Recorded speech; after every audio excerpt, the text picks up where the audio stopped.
Here at the end of the Earth, it still feels like a place for raw exploration and adventure. It's vast in all directions, and ground zero for some of the biggest questions we have about the climate.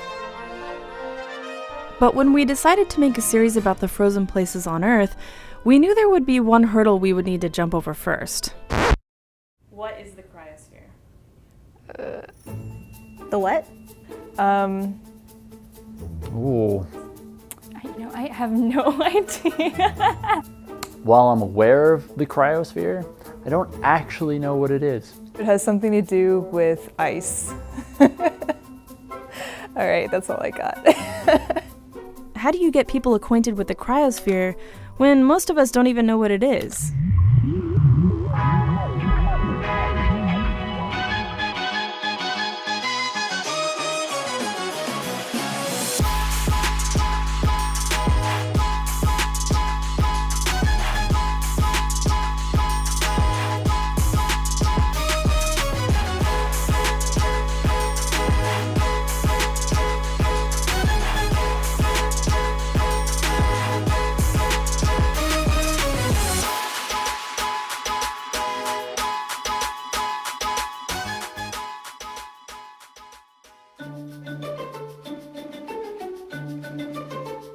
Hey, so here we are in Washington, D.C., standing on the roof of NASA headquarters. That's the Capitol building right behind me.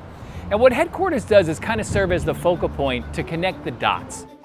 That's Dr. Tom Wagner, NASA's cryospheric program scientist at headquarters. In short, Tom is responsible for making sure NASA knows what the current status of the cryosphere is. The cryosphere is everything from the snow that falls by your house to the icy reaches of the Himalayas, to the big ice sheets of Antarctica all the way at the South Pole, and also the frozen ground of the Arctic, and even some of that frozen ground that's currently under the ocean. If you had to break it down, you'd have a mix of sea ice, snow cover, permafrost, ice sheets, and glaciers. Right now, our best predictions are that sea levels will rise anywhere from 1 to 3 feet within the next 100 years. 3 feet of sea level rise has the potential to displace about 100 million people, which is a lot of people that need to find new homes. Our current reality places us at a near tipping point, and the cryosphere is playing a huge part in that delicate balance. So one of the things people don't know about NASA is that we study the Earth, and we've been doing that since NASA's inception back in the 1950s. And we study the frozen part of the Earth in a variety of ways. Missions like SNOW-X, Airborne Snow Observatory, Oceans Melting Greenland, Operation Icebridge, Arctic Boreal Vulnerability Experiment, and countless other labs and individual researchers stand at the forefront of monitoring the cryosphere. But this year was a particularly big year.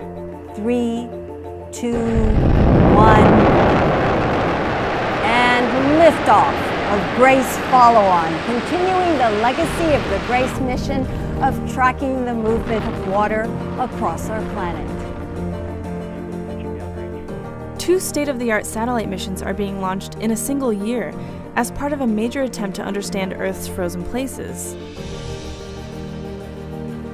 Our scientists are answering hard questions, sharing stories from the field, and giving their best predictions for what we can expect of a warming world.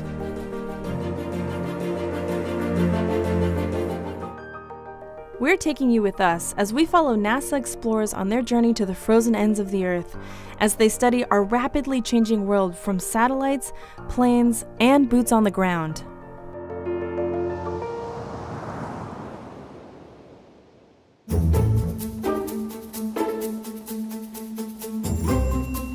What we can do really well from orbit is we can tell when a surface of land is covered in snow.